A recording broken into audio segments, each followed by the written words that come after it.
The giant chamber was carved from a single asteroid. It floated in the darkness of space, lit by 1,000 glowing panels. Inside, representatives from 47 different alien species sat in curved rows that rose up like a theater. This was the Galactic Council, where the most powerful civilizations in the galaxy made decisions that affected trillions of lives.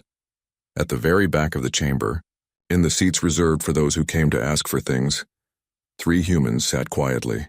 Ambassador Sarah Chen was in the middle. On her left was Dr. Marcus Webb, a scientist with gray hair.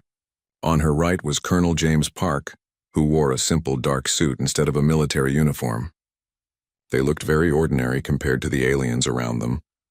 The Vrakesh representative clicked its mandibles together.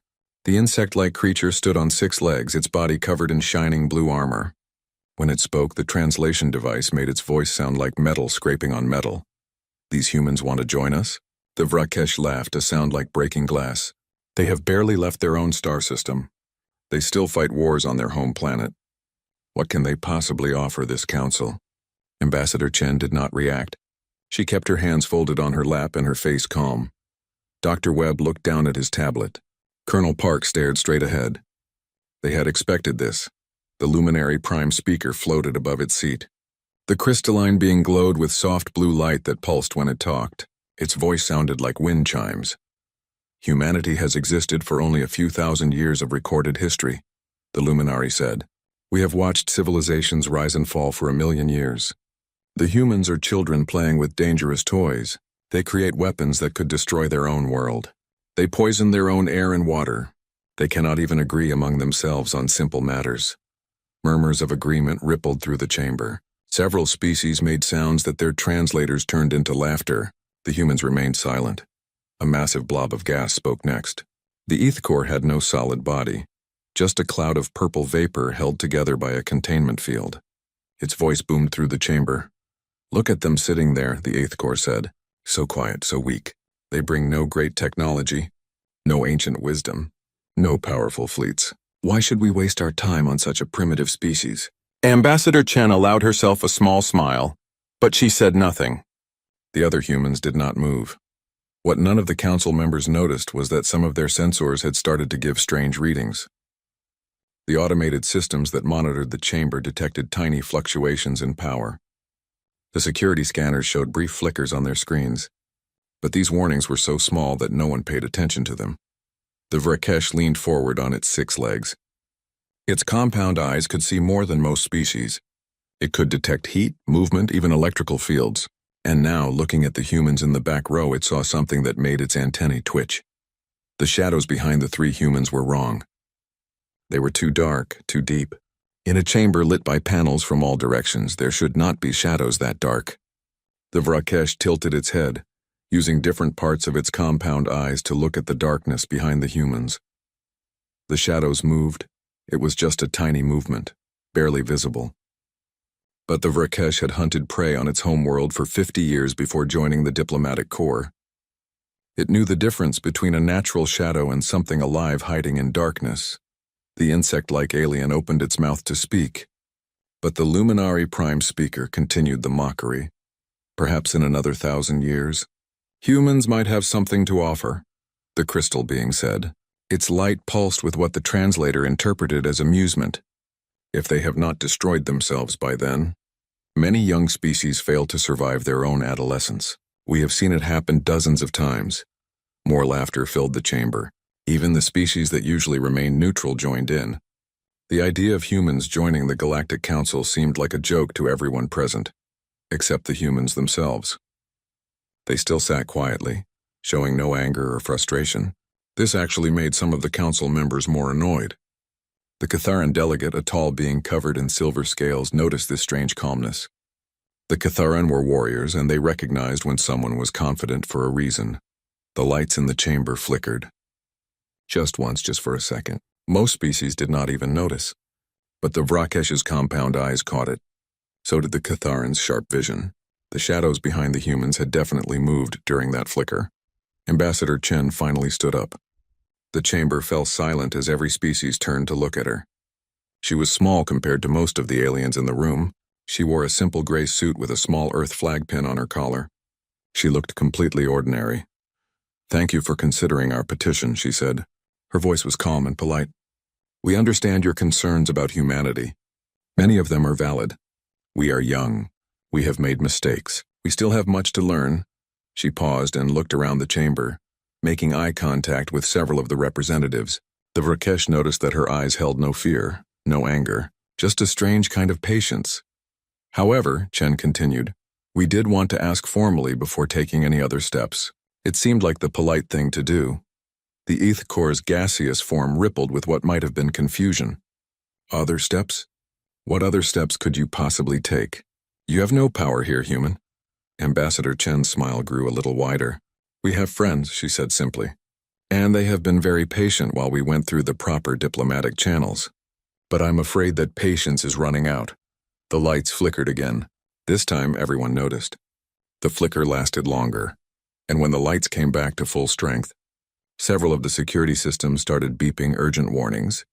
The Council's chief of security, a four-armed Kelon, checked its displays frantically. "Prime Speaker," it said, its voice worried. "We are detecting massive power signatures appearing throughout the chamber. The sensors show. I do not understand these readings. They should not be possible." The luminary Prime Speaker's glow shifted from blue to orange, a sign of alarm. "Explain yourself, human. What is happening?" Ambassador Chen gestured to the shadows behind her. "Perhaps they should explain themselves," she said. The shadows moved again, but this time they did not just shift slightly. They peeled away from the wall like liquid darkness flowing upward. The three humans remained perfectly still as the shadows rose behind them, growing taller and taller. Shapes began to form in the darkness. Not organic shapes, not anything the Council had seen before. The shadows solidified into figures that seemed to be made of metal and energy combined. They were tall, at least 3 meters high. Their bodies looked almost like armor, but armor that moved like living tissue. Where their faces should have been, there was only smooth, dark material that reflected no light. More figures appeared throughout the chamber. They had been there the whole time, hiding in plain sight, invisible to every sensor the Council possessed. Now they revealed themselves, standing silent and still in the spaces between the Council seats. The chamber filled with sound. It was not a voice exactly. It was like dozens of voices speaking in perfect harmony, clicking and humming and resonating together. The translation system struggled to process it, and when they did, the words appeared on every screen in the chamber at the same time. "We are the forgotten. Humanity speaks for us now." Silence. Complete, absolute silence. 47 species, many of whom had never agreed on anything in their entire history, all sat frozen in shock. Even the Vrakesh, with its warrior instincts, did not move. Even the Ethicor, which had no real body to freeze, held perfectly still. The Forgotten. That was a name from ancient stories, a name from legends so old that most species thought they were just myths. The first civilization, the ones who came before everything else, the ones who had built wonders that made current technology look like children's toys, the ones who had been extinct for 3 million years. Ambassador Chen remained standing, her hands still folded calmly. She looked out at the Council members who had been laughing at her just moments before. Now their faces showed fear, confusion, and dawning realization. "As I said," Chen spoke quietly into the silence, "we wanted to ask politely first."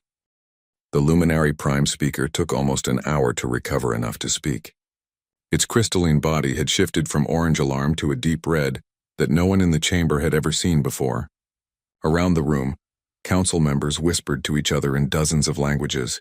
The translation systems worked over time, filling the air with a confused babble of voices. The Forgotten stood motionless. They did not threaten anyone. They did not move toward the Council members. They simply existed, tall and silent, their dark forms absorbing the light around them. There were at least 50 of them visible now, though the sensors suggested there might be hundreds more still hidden somehow. Ambassador Chen sat back down. She looked tired now, as if standing had taken more energy than it appeared. Dr. Webb handed her a bottle of water.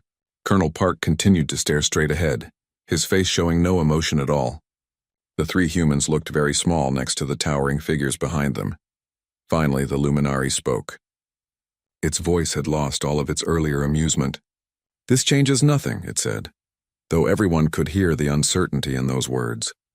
The Forgotten have been extinct for 3 million years. Everyone knows this. These must be machines, artificial intelligence. Perhaps the humans found some old technology and reactivated it.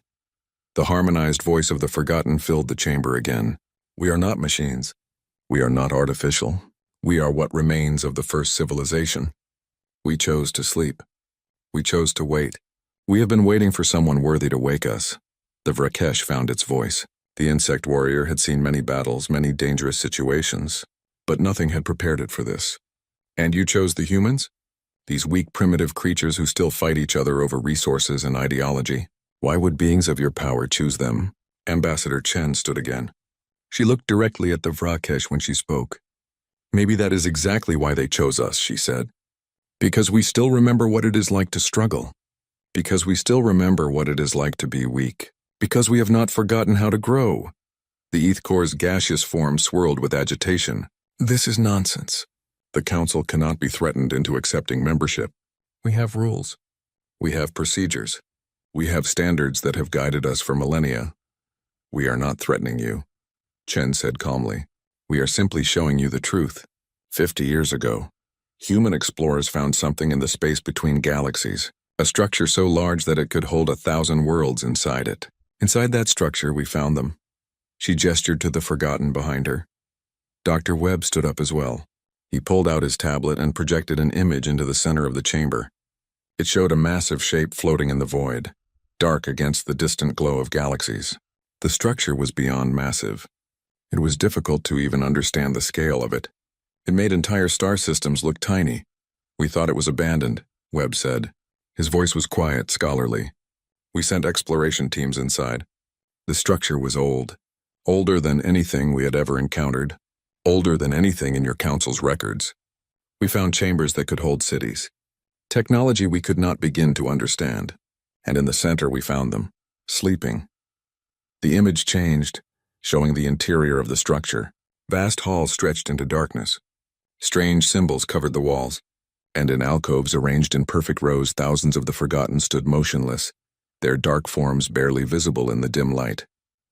We were careful, Webb continued. We did not touch anything at first. We just observed. We documented. We tried to understand. And then one day one of them woke up. Just one. It looked at us for a long time. Then it spoke. The council members leaned forward despite themselves. Even in their fear, they wanted to know what happened next. One of the Forgotten behind the humans moved forward. It stood directly behind Ambassador Chen, towering over her. When it spoke, the harmonized voice seemed to come from everywhere at once. We asked them 3 questions, the Forgotten said. First, we asked why they came. They said they came to explore, to learn, to see what was beyond their home. Second, we asked what they wanted from us. They said they wanted nothing, except perhaps to understand who we were and what had happened to us. Third, we asked what they would do if we gave them power. They said they would use it to protect those who could not protect themselves. The Forgotten paused.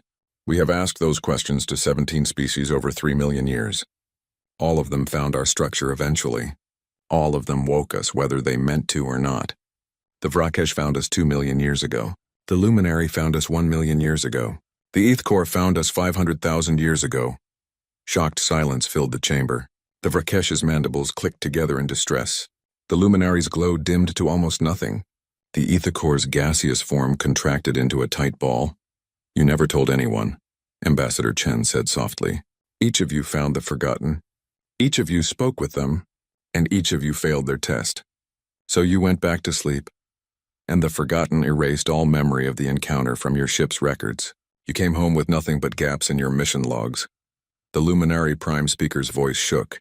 What did we answer? What did we say that made us fail?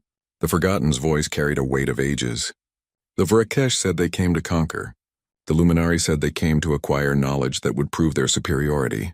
The ETH core said they came to claim what they deserved. When we asked what each species would do with power, the answers were the same. Conquest, domination, control. Colonel Park finally spoke. His voice was rough, as if he did not use it often. Humanity passed the test. Not because we are better, not because we are smarter, but because we were honest. We told them about our wars, our mistakes, our failures. We told them we were scared of having too much power. We told them we needed guidance. The lights in the chamber began flickering rapidly now. The security systems went from beeping to screaming alarms. The sensors showed impossible readings. Power signatures appeared everywhere. Reality itself seemed to bend at the edges of perception. "What is happening?" The Quellan security chief shouted over the noise. "The readings are off the scale. There are ships appearing. Hundreds of them. Thousands. They are phasing into normal space around the station." The Forgotten spoke again. "We are waking, all of us. For 3 million years we have slept and waited. We tested species. We watched as you built your civilizations. We saw you create your council. We wondered if any of you would become worthy. None of you did." The harmonized voice grew louder. "But humanity is young. Humanity still dreams. Humanity still believes that tomorrow can be better than today. Humanity still has hope. That is what we have been waiting for. Not strength. Not intelligence. Not even wisdom. Hope. The belief that things can change. The belief that mistakes can be corrected. The belief that even the weak can become strong if they work together." Ambassador Chen pulled up another projection. This one showed the space around the council station. Thousands of ships now surrounded them. Each ship was massive, dwarfing even the largest vessels in the council's combined fleets. They were dark like the Forgotten themselves, barely visible against the black of space except for the way they bent light around them. "You wanted to know what we could offer the council?" Chen said. "We offer partnership. We offer the knowledge of the Forgotten. We offer their technology. We offer their protection. But most importantly, we offer a chance to be better than you are now." The Catharan delegate stood up. The tall warrior's silver scales gleamed in the flickering light. "And what do you want in return? What is the price for all of this?" Ambassador Chen smiled, and this time it was a real smile, warm and genuine. "We want you to give us a chance. We want you to look past our age and our mistakes. We want you to see what we could become together. That is all. No price. No bargain. Just a choice." The luminary prime speaker's glow flickered between colors. Fear, anger, confusion, and something else. Something that might have been shame. "You came here knowing we would reject you," it said. "You came here knowing we would mock you. Why? Why not simply arrive with the Forgotten? Why not force us to accept you?" "Because," Dr. Webb said quietly, "that is not who we are." The Forgotten offered to simply take control. They could have appeared at your council meeting and declared themselves in charge. They have the power to do it, but we asked them not to. We asked them to let us try diplomacy first. We asked them to let us show respect for your existing order, even if we thought that order was flawed. Colonel Park nodded. "You have built something here. 47 species working together, more or less. That is impressive. That is valuable. We do not want to destroy that. We want to join it. We want to make it better. But we need you to choose to let us do that." The Vrakesh's antennae drooped. The warrior looked defeated. "You shame us," it said simply. "You have more power than all of us combined, and you use it to ask politely. We have less power, and we used it to mock and belittle. You are right. We are not worthy of what you offer." Ambassador Chen walked down from the back row. She moved through the chamber, passing the silent Forgotten, walking between the rows of shocked council members. When she reached the center of the room, she stopped and looked up at all of them. The colony world was called Haven's Rest. 4 billion people lived there, spread across 3 continents. It was not a council world. The people there had chosen to remain independent, farming their land and living simple lives far from galactic politics. They had no powerful weapons, no advanced technology, no way to save themselves from what was coming. A rogue stellar mass was passing through their system. It was not quite a star and not quite a planet, just a massive ball of super-dense matter that had been wandering the galaxy for millions of years. Its gravity well was already pulling at Haven's Rest. In 72 hours, the world would be torn apart. The Council had known about the crisis for 3 weeks. They had sent messages to Haven's Rest. Evacuation ships were being prepared. But even with their best efforts, the Council fleet could not arrive in time. They would get there 2 days after the planet was destroyed. 4 billion people would die, and there was nothing the Council could do about it. The Galactic Council chamber had been in emergency session for 6 hours. Representatives argued about what to do. Some said they should accept the humans' offer of help immediately. Others said it was a trap. A few insisted that accepting help from the humans would set a dangerous precedent. While they argued, Ambassador Chen sat quietly in the observation gallery. She did not interrupt. She did not offer opinions. She simply waited, her hands folded, her face calm. Every hour, an aide would bring her an update from Haven's Rest. The death toll predictions kept rising. Finally, the Catharan delegate had heard enough. The tall warrior stood up, its silver scales flashing in anger. "We are wasting time," it said loudly. "While we debate politics, people are dying. The humans offered to help. They asked for permission, we gave it. Let them act." The luminary prime speaker's glow was dim with exhaustion. But what if this is a demonstration of power? What if they are showing us that they can do what we cannot? What if they are trying to make us feel inferior? The Catharan turned to face the crystalline being. "Then let them," it said simply. "Let them show us their power. Let them make us feel inferior. I would rather feel small and have those people live than maintain my pride and let them die." Ambassador Chen stood up. She walked down to the chamber floor. When she spoke, her voice was tired but determined. "We are not trying to make you feel inferior," she said. "We are trying to save lives. That is all. If you want us to wait, we will wait. But every hour we wait, more people on Haven's Rest realize they are going to die.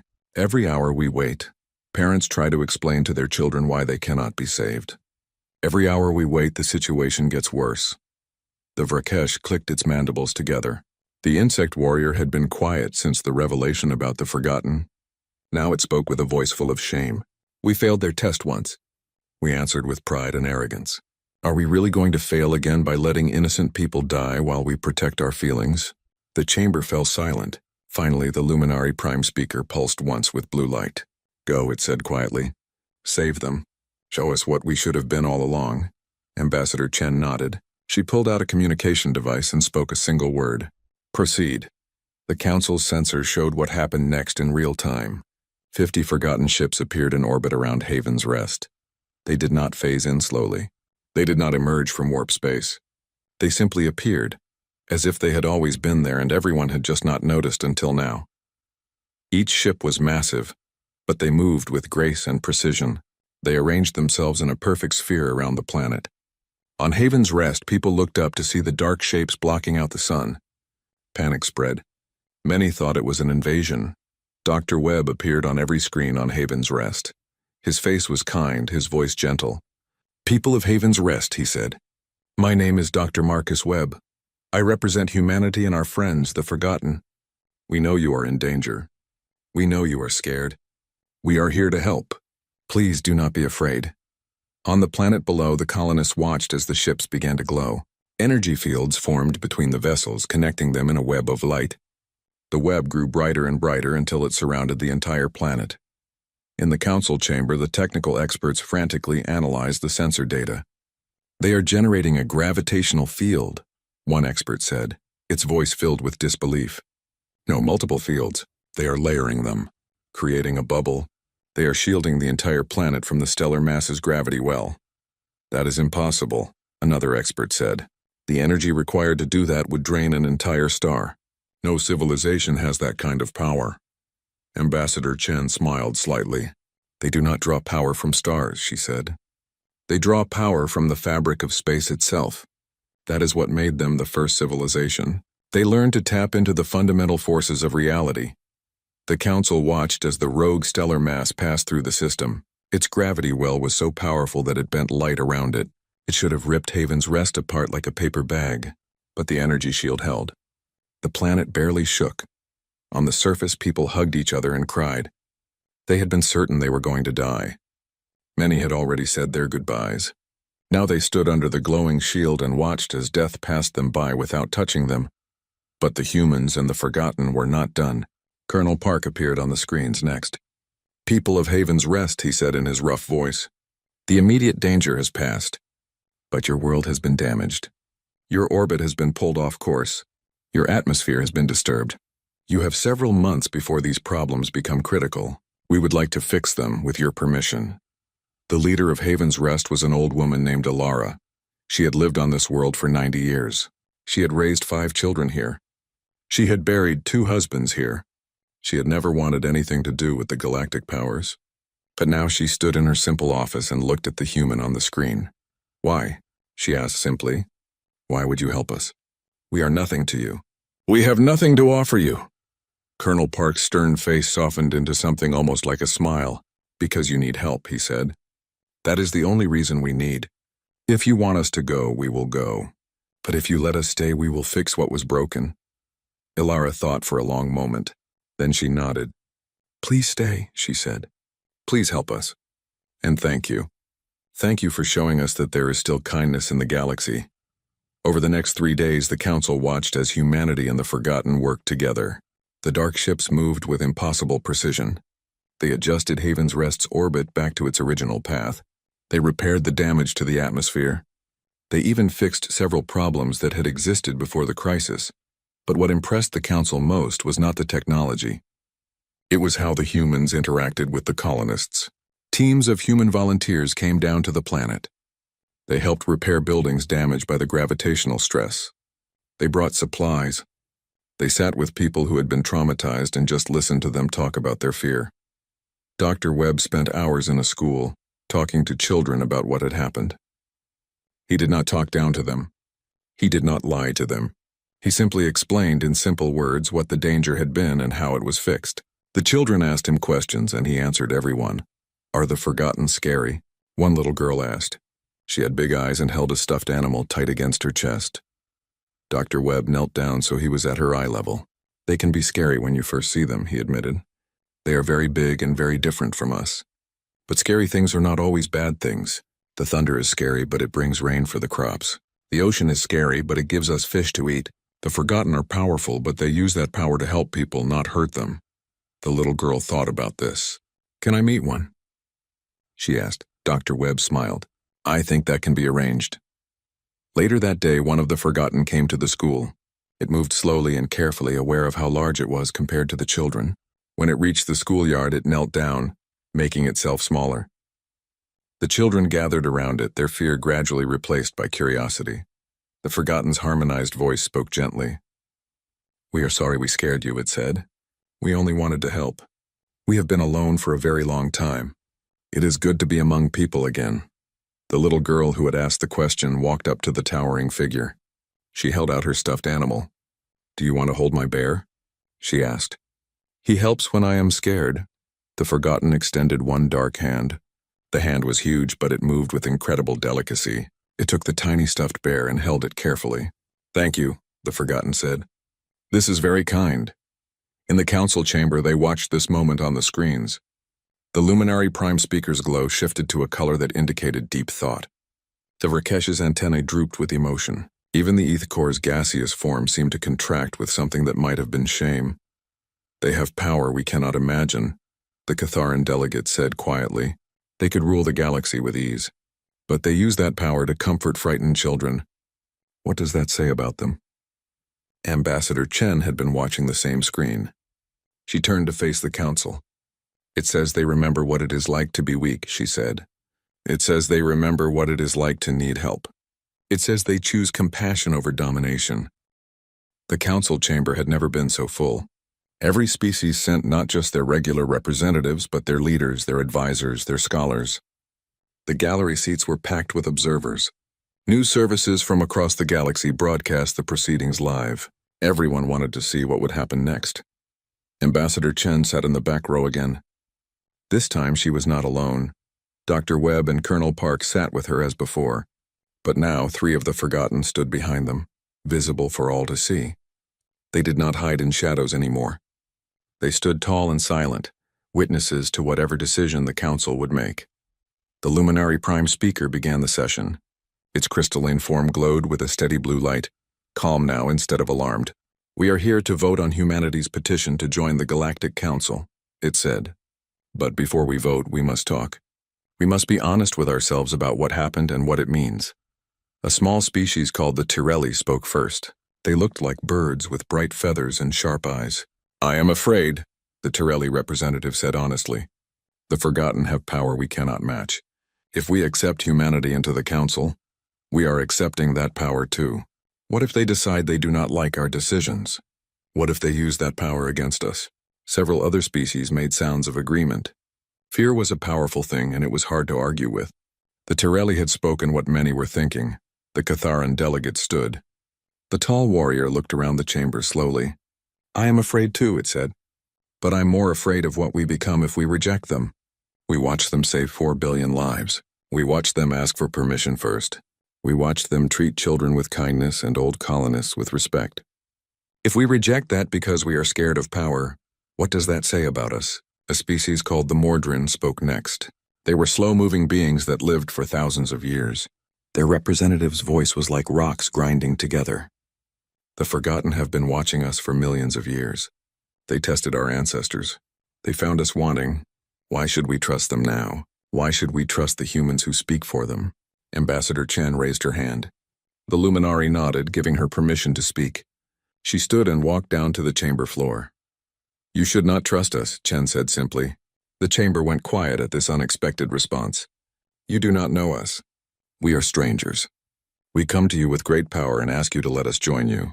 That is suspicious. That is scary. You would be fools to simply trust us based on one rescue mission. She paused and looked around. But you also should not reject us based on fear alone. Fear is useful. Fear keeps us safe. But fear can also keep us from growing. Fear can keep us from becoming better than we are. Dr. Webb stood and joined her. We have studied your council for 50 years, he said. We watched how you work, how you solve problems, how you handle disagreements. You are not perfect, no one is. But you have something valuable. You have learned how to work together, despite being very different from each other. That is hard. That is important. Colonel Park joined them as well. The Forgotten could have just taken over, he said in his rough voice. They could have appeared in your space and declared themselves your rulers. They have the power, but they did not want that. They wanted partners. They wanted to join something, not dominate it. That is why they chose us. And that is why we are asking you instead of telling you. The Vrakesh clicked its mandibles thoughtfully. The Forgotten said they tested us. They said we failed. What were the other species' answers? What did they say that made them fail? One of the Forgotten stepped forward. The chamber tensed, but the ancient being moved slowly, carefully. Its harmonized voice filled the space. We will tell you. You deserve to know what your ancestors said. The Forgotten began to speak. It told them about each encounter. When the Vrakesh found them, the insect warriors had said they came to claim ancient weapons. When asked what they would do with power, they said they would use it to conquer their enemies and expand their territory. When the Luminari found them, the crystal beings had said they came to gather knowledge that would prove they were the most advanced civilization. When asked about power, they said they would use it to ensure other species followed their superior wisdom. Species after species had come to the Forgotten with pride and ambition. Each one wanted power for themselves. Each one saw the Forgotten as tools to be used or threats to be controlled. None of them asked what the Forgotten wanted. None of them offered partnership. The Vrakesh's antennae drooped with shame. We were young then, it said. We were different. We have grown since that time, have you? The Forgotten asked gently.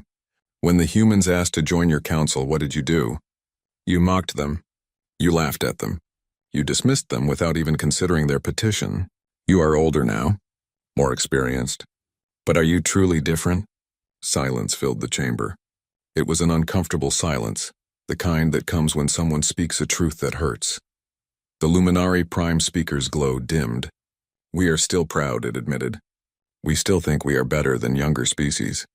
We still judge others by their age instead of their character. You are right to question whether we have truly grown. A new voice spoke. It came from a species that rarely participated in council debates. The whispers were small, shy beings that preferred to observe rather than engage. But now their representative stood. I have a question, the whisper said in a voice so quiet that everyone had to lean forward to hear. For the humans, what do you want from us, really? Not the diplomatic answer. The truth. Ambassador Chen looked at Dr. Webb and Colonel Park. They nodded. She took a deep breath and answered honestly. We want to learn from you, she said. We want to see how you have made this work. 47 different species all working together. That is amazing. That is beautiful. We have not even managed to unite all of humanity yet. We still have conflicts. We still have disagreements. We want to be part of something bigger than ourselves. We want to grow up, Dr. Webb added, and we want to help. We have resources now.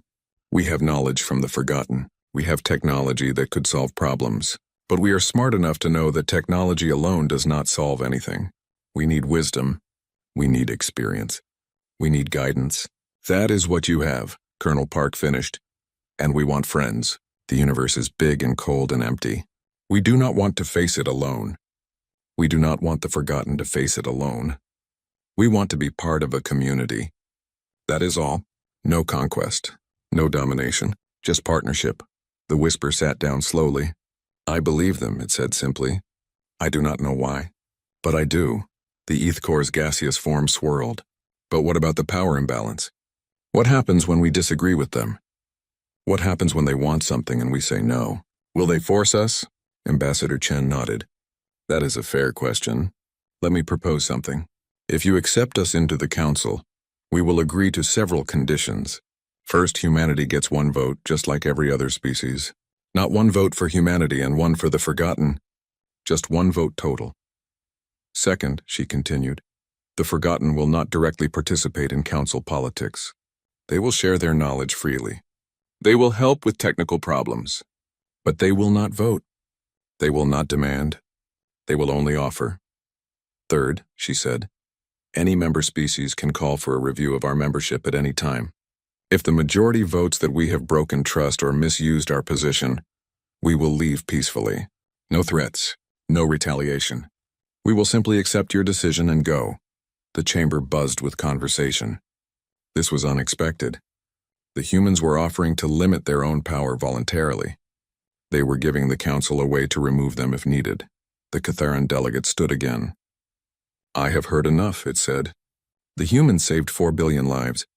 They asked for permission. They showed us respect even when we showed them none. They offered to limit their own power. They treat us as equals even though they could treat us as inferiors. I vote to accept their petition. The Tirelli representative stood next. I am still afraid, it said. But the Catharan is right. We cannot let fear prevent us from doing what is right. I vote to accept. One by one, species stood and declared their votes. The Vrakesh voted yes. The Mordran voted yes. The Whispers voted yes. Even species that had been silent during the debates stood and voted to accept humanity. The ETH core was one of the last to vote. Its gaseous form swirled with conflict. I do not trust easily, it said. I have lived for 3,000 years and I have seen many promises broken. But I have also seen what happens when fear rules us. I vote to accept, with the conditions the humans offered. Finally, only the Luminari remained. The Prime Speaker's crystalline form pulsed with many colors, showing internal conflict. When it spoke, its voice was heavy with emotion. I am the oldest being in this chamber, the Luminari said. I have held this position for 500 years. I have seen civilizations rise and fall. I have seen wars and peace. I have seen the best and worst that species can offer. And I am ashamed. The chamber held its breath. The Luminari Prime Speaker continued. I am ashamed because I led the mockery. I am ashamed because I judged the humans without giving them a chance. I am ashamed because I let pride blind me to wisdom. The Forgotten tested us long ago and we failed. 6 months had passed since humanity joined the Galactic Council. The galaxy had changed in ways both large and small. The most obvious change was the Forgotten. They were no longer hiding. Their ships patrolled trade routes protecting merchants from pirates. Their engineers helped repair damaged stations. Their scholars shared knowledge that solved problems the Council had struggled with for centuries. But the deeper changes were harder to see. They happened in quiet moments, in private conversations, in the slow shift of how species treated each other. Ambassador Chen stood in a small garden on the Council station. It was a new addition, built by human and Vrakesh workers together.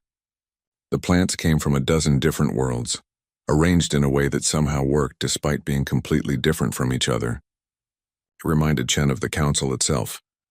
You come here often, a clicking voice said behind her. Chen turned to see the Vrakesh representative approaching. The insect warrior moved more slowly than it used to, as if it had learned patience in the past months. It is peaceful here, Chen replied. A good place to think. The Vrakesh settled onto its 6 legs beside her.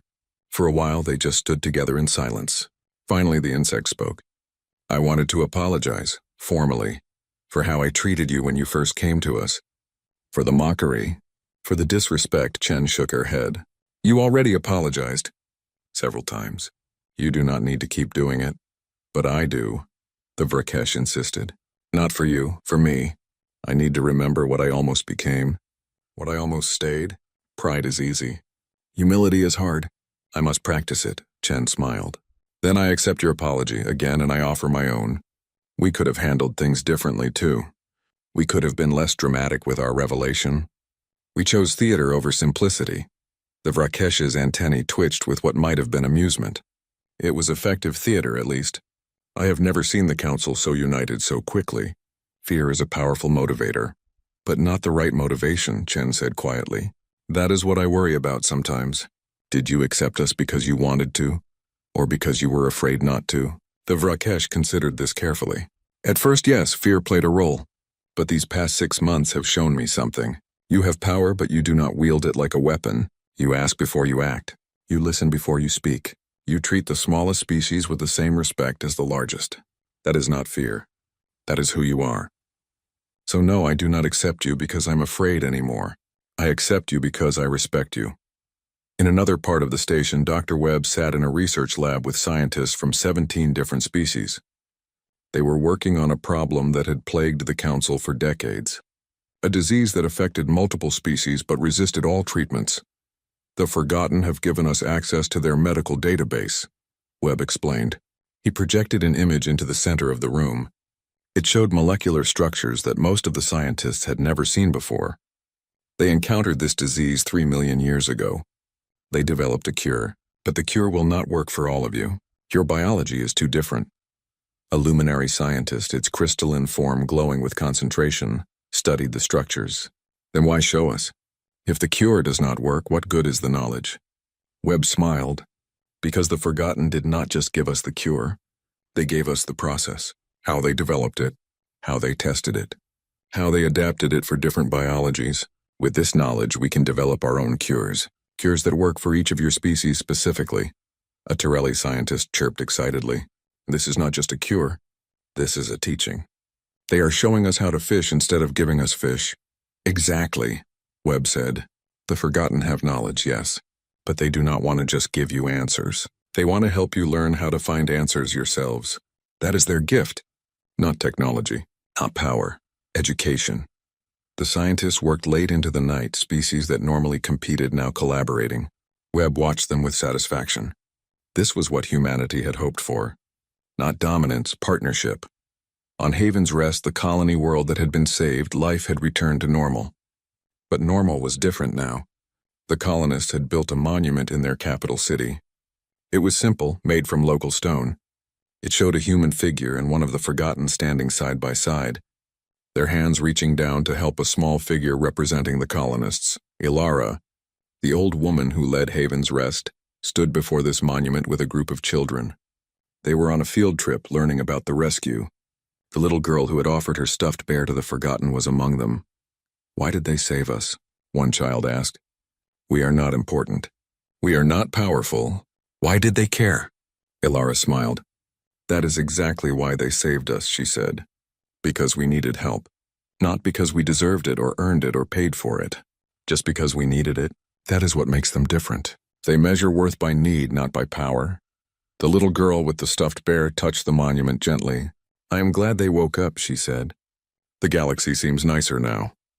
Back in the council chamber, a special session was being held. It was not about a crisis or a conflict. It was about something new. The council was voting on a proposal to create educational exchanges. Young beings from each species would spend time on other species' worlds, learning their cultures, their languages, their ways of thinking. It was Ambassador Chen's idea, but it had been refined by input from dozens of species. The Catharan had suggested military academies share training methods. The Luminari proposed cultural festivals. The Whispers recommended quiet spaces where different species could simply observe each other without pressure to interact. The vote was not unanimous. Some species worried about the cost. Others feared cultural contamination. But the majority saw value in the idea. The proposal passed. After the session, the Luminari Prime Speaker approached Chen. Its crystalline form glowed with warm colors. You have changed us, it said simply. Not with force, Not with threats, with hope. You made us remember that we could be better than we are. Chen shook her head. We did not change you.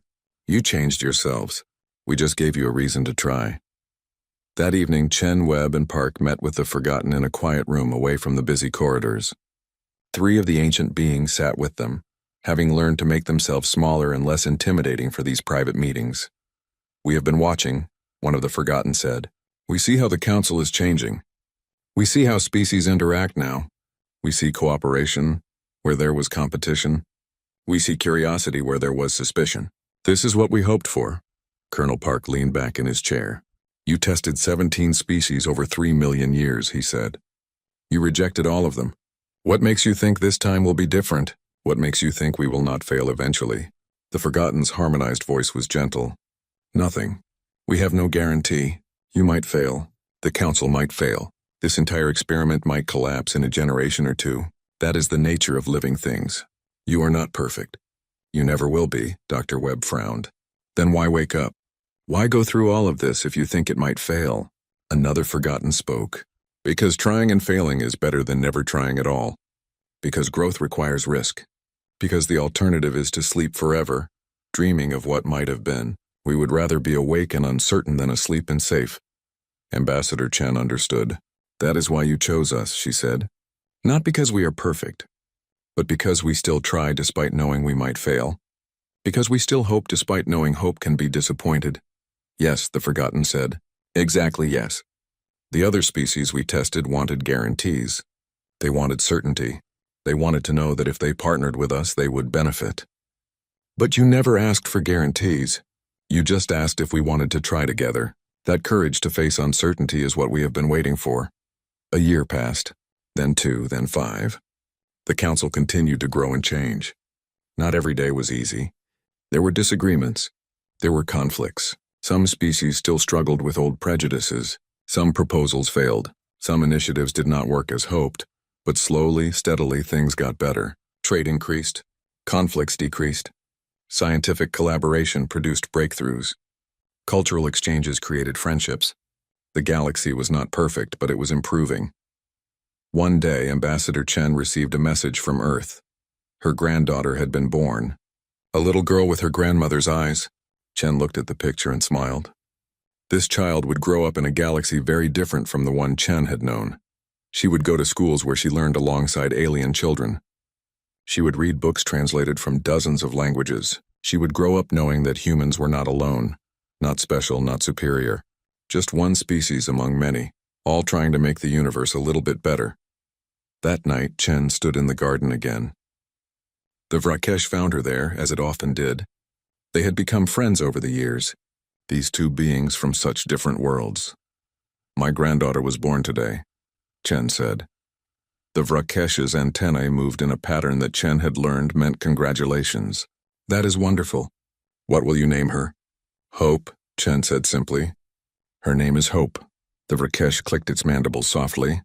A good name. A powerful name. She will carry it well.